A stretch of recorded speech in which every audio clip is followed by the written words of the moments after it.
और इस बीच लखनऊ से भी बड़ी खबर का रुख कर लेते, जो बता दें आपको कि ओम प्रकाश राजभर का बड़ा बयान सामने आया और समाजवादी पार्टी पर वो जमकर भड़कते हुए भी नजर आए हैं।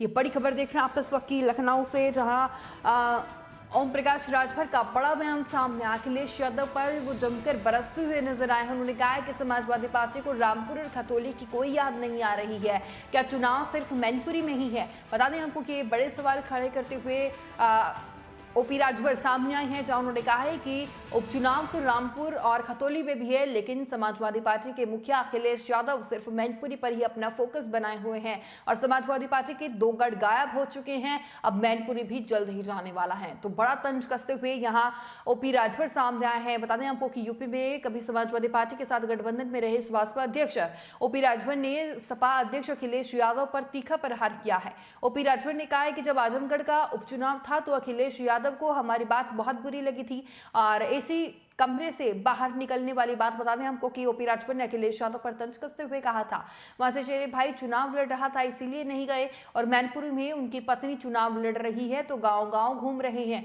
चाचा भतीजे के एक साथ होने पर ओपी राजभर ने कहा है कि जहां तक बात चाचा भतीजे में सामंजस्य की है तो प्रसपा अपना झंडा लगाकर घूम रही है, तो कैसे मान ले कि एकजुटता है? जब झंडा दो तो एकता की बात कहां आ गई? अंदर तो खटास है ही।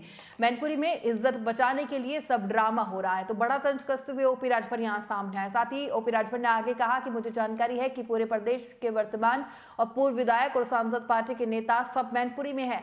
रामपुर और खतौली याद नहीं आ रहा है, वहां भी तो चुनाव है, सिर्फ मैनपुरी ही दिखाई दे रहा है और इनके 2 गढ़ गायब हो चुके हैं। मैनपुरी भी जल्द गायब होने वाला है। साथ ही राजभर ने आगे कहा कि नेताजी 2014 में 2.5 लाख वोट से जीते, 2019 में बसपा के समर्थन में 90,000 वोट से जीते। अगर बसपा का वोट हटा दे तो तभी समाजवादी पार्टी लड़ाई से बाहर थी। लोग जान गए हैं कि ये पिछड़ों को धोखा देने वाले लोग हैं, वे वोट के लिए दरवाजे दरवाजे भटक रहे हैं। मैं लोगों से कहूंगा कि जो आपको टिकट ना दे, राजनीति में हिस्सेदारी ना दे, उसे वोट देने से क्या फायदा? इनकी सीट निकालना बहुत मुश्किल है। तो लगातार ये बड़ी खबर देख रहे हैं बसों के लखनऊ से, जहां ओम प्रकाश राजभर ने तीखा प्रहार किया है अखिलेश यादव पर और जमकर बरसते हुए भी नजर आए हैं। साथ ही राजभर ने आगे कहा कि हम भी विपक्ष हैं और हम भी मैदान में हैं।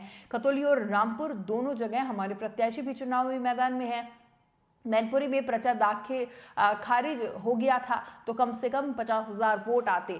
हम पूरी ताकत से चुनावी मैदान में डटे हुए हैं। हम ना किसी को फायदा पहुंचा रहे और ना ही नुकसान। हम अपने मुद्दों पर चुनाव लड़ेंगे। वहीं साथ ही बता दें हमको कि बसपा सुप्रीमो मायावती के ट्वीट पर भी ओपी राजभर ने कहा कि बसपा सरकार पे क्या राजभर को हिस्सा मिला? उनसे पूछा जाए कि राजभर, नाई, भिंद कुम्हार, पाल चौहान, शाक्य को कितना आवास दिया तो वो नहीं बता पाएंगे। सब जातियां बसपा के साथ थी, लेकिन बसपा से तंग आकर सबका साथ छोड़कर वो चले गए और अब सपा से भी लोग साथ छोड़कर जा रहे हैं। निकाय चुनाव को लेकर राजभर ने कहा कि बसपा अपने दम पर निकाय चुनाव लड़ेगी। जहां लड़ना है पार्टी के नेता तैयारी भी कर रहे हैं। हम किसी के साथ गठबंधन में नहीं पहुंचने वाले हैं। तो बता दें हमको कि लगातार ओपी राजभर मायावती पर भी तंज कसते हुए नजर आए हैं और इसी के साथ ही अखिलेश यादव पर भी उन्होंने तीखा प्रहार किया है। कहा है कि सिर्फ मैनपुरी पर फोकस कर रहे हैं और खतौली और रामपुर सीट पर कोई भी फोकस समाजवादी पार्टी का नहीं है।